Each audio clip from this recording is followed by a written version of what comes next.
Goeiedag en baie welkom by sessie 24 van module 4 waar ons gepraat het oor die gebed van 'n disipel of 'n lewe van gebed. Ons wil hierdie module afsluit deur bietjie te praat oor 'n lewensritme.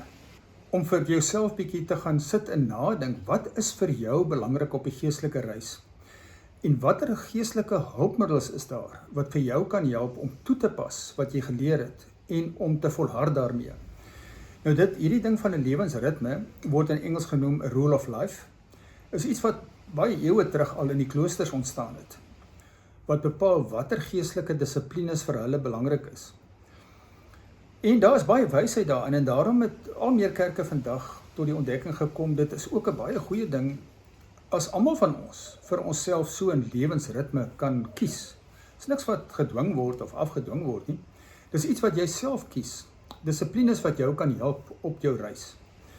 Nou ek noem hier 'n paar wat ek dink baie waardevol is.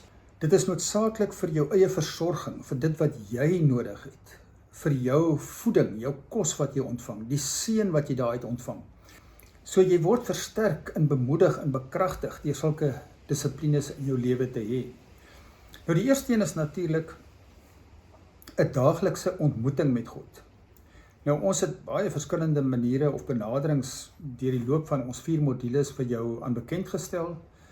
Lectio Divina is 'n pragtige, kragtige manier om dit mee te doen, om daagliks dit daarmee te doen, of van die ander metodes wat ons gebruik het, om gedeelte te lees, 'n teks te kies, dit uit te skryf, dan die woorde te onderstreep wat vir jou uitstaan, jy ken daai benadering.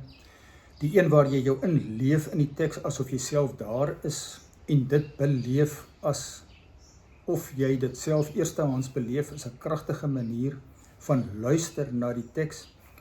So die daaglikse ontmoeting met God is belangrik as deel van 'n lewensritme. En dan is dit belangrik dat jy dit sal doen op 'n tyd en 'n plek waar jy nie maklik onderbreek kan word nie. Dit help nie om dit op 'n besige tyd van die dag te doen waar jy kort 'n klop aan die deur kan verwag of 'n oproep of iemand wat inkom of net alles onderbreek nie. Dit moet op 'n tyd en 'n plek wees waar jy regtig jouself kan afsonder, jou foon kan afsit en stil kan raak. Anders gaan dit nie veel waarde hê nie. Die tweede een is wat ons by Brother Lawrence geleer het oor die beoefening van God se teenwoordigheid. Nou daar kan jy dink aan hoe jy dit kan doen. Ons het daar baie praktiese riglyne gegee. Ek dink die Jesusgebed is hier 'n baie kragtige hulpmiddel, dat jy onthou daarvan, dat jy begin leer om te leef met die Jesusgebed as iets wat saam met jou deur die dag gaan, wat jy voortdurend bewus kan raak van God, in sekere situasies, of dit positief of negatief is, jou weer net kan draai na God toe, kan bid, Jesus Christus, Seun van God, wees my genadig. En dan 'n baie kragtige een, en dit is om so 20 minute op 'n dag 'n tyd in te rig, waar jy net kan wees by God, in stilte, sonder om woorde te gebruik, sonder om met hom te praat, net om hom lief te hê, en te gaan sit, miskien met 1 of 2 gebedswoorde, wat jou help om jou aandag op hom gerig te hou, sodat jy gefokus kan bly, en net ontspan in sy teenwoordigheid. En ek meen, my ervaring is so, dat vir baie mense is dit baie moeilik, want hulle gedagtes is net so besig. Maar ek kan jou beloof, sodra jy in dit ingegroei het, gaan jy self ervaar, dat dit iets is wat van jou 'n baie rustiger, kalmer mens maak, dat daar dieper in jou menswees skuwe kom, wat van groot waarde is. Dan nog iets wat jy deel van jou daaglikse ritme kan maak, is die daaglikse ondersoek. Nou, as 'n mens eers bekend is daarmee, is daar verskillende maniere waarop jy dit kan doen. Jy kan dit, byvoorbeeld as jy klaar in die bed lê, die lig afgesit is en al stil is, net by jouself vinnig daaroor dink, wat het in my dag gebeur? Wat was positief? Hoe kan ek die Here raak sien in dit wat gebeur het wat positief was? Wat was negatief? Hoe moet ek reageer daarop? Wat kan ek leer uit my reaksies? Hoe kan ek God raak sien in dit wat negatief is? net om deur die dag te gaan om te leer uit dit wat gebeur het, waar ons gesê het, gebed is ook om te leer uit die lewe, nie net uit die woord nie. En dan iets anders wat deel kan word van 'n ritme is om in te skakel by 'n klein groep. Nou as jy deel was hier van die disipelskapgroep, was dit al klaar deel van jou ritme. Jy sou daarmee kon aangaan, 'n nuwe groep begin. My ervaring is dat so baie mense, eintlik almal wat ek in aanraking mee kom, wat die reis deurgemaak het en dan 'n groepleier geword het, sê net vir my, Dion, ons kan nie glo wat ons alles gemis het die eerste keer nie. Nou ontdek ons so baie meer. Dit is net soveel meer verrykend om dit nou 'n tweede keer saam met 'n groep te doen.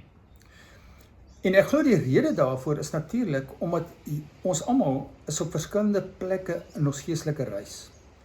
Vroeg, of die plek waar jy was, miskien toe jy die reis begin het met disipelskap, was dit nog nie vir jou moontlik om sekere goed te hoor nie, want jy was nog nie gereed daarvoor nie. Jy was nog nie daar wat jy dit kon ontvang en absorbeer nie.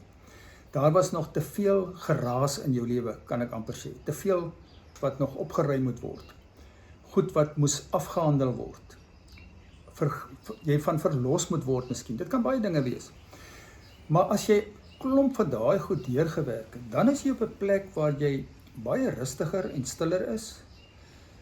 Baie meer van daai aanvanklike bagasie neergesit of agtergelaat het, en daarom is jy oop vir nuwe waarhede, nuwe goed, wat op 'n dieper vlak met jou praat. En daarom kan dit baie waardevol wees, om dit 'n tweede keer saam met 'n groep te doen, en selfs as leier van 'n groep. As jy dit nie wil of kan doen nie, natuurlik kan jy ook inskakel by 'n ander klein groep, net 'n gewone selgroep of een of ander klein groep. Dan het ons ook gepraat oor die hou van 'n joernaal. Dit is ook, glo ek, 'n baie kragtige deel van die lewensritme. Nou, dit kan jy natuurlik deel maak van jou stilte tyd, maar dit is ook so, jy kan byvoorbeeld jou stilte tyd joernaal hê, en jy kan 'n ander joernaal hê vir die daaglikse ondersoek. Dit beteken dan dat jy die daaglikse ondersoek ook in kort sal doen, deur te skryf, en 'n paar goed neer te skryf, van wat jy die dag geleer en ervaar het.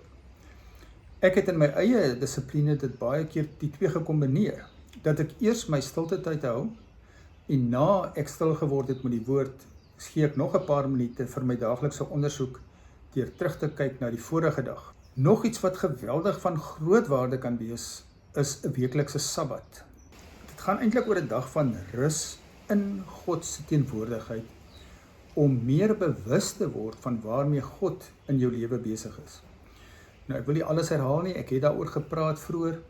Dink daaroor of jy nie iewers ook 'n weeklikse sabbat kan hê, waar jy 'n deel van so 'n dag gebruik om terug te kyk na jou hele week, en stil te word, en net ook verfris te word. Jy kan ook ander goed deel van jou sabbat maak, soos 'n tyd van net, byvoorbeeld luister na geestelike musiek, om te ontspan, tyd in die natuur, om te gaan stap, om net vir God daar te beleef. Deel van my sabbatsviering was vir jare lank, om ook, nadat ek alleen gaan stil word het, iewers in die natuur, het ek 'n afspraak met my vrou gehad, 'n koffieafspraak.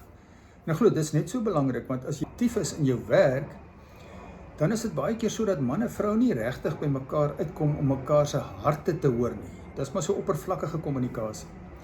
So ons het baie vroeg eintlik al begin om 'n weeklikse koffieafspraak te maak, waar ons regtig na mekaar kan luister en kan hoor wat in mekaar se lewens aangaan. Dit is ook van groot waarde. En dan natuurlik is daar die moontlikheid van 'n jaarlikse retreat, waar jy jaarliks jou vir 2-3 dae kan afsonder om stil te word oor die jaar wat verby is. So dink oor al hierdie goed, dink wat daarvan jy wil deel maak van jou lewensritme, en stel dit vir jou op, skryf dit neer iewers, en beplan hoe jy dit gaan doen. Want jy weet, iemand het gesê dat die geestelike reis baie keer net bestaan uit 'n klomp goeie voornemens. Maar baie mense kom niks verder as met goeie voornemens nie.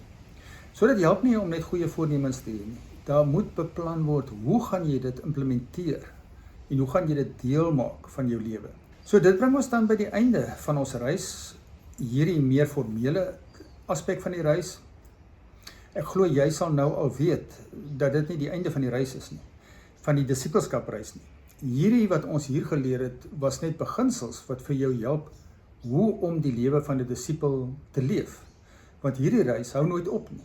Dit is 'n reis totdat ons oë hier aan die einde van ons lewe toemaak, waar ons voortdurend besig is daarmee om ons oë op God gerig te hou, om te sien wat hy doen, ons ore op hom rig, om te hoor wat hy sê, sodat ons weet wat hy op die stadium besig is om vir my te leer, wat ek nou nodig het om te leer.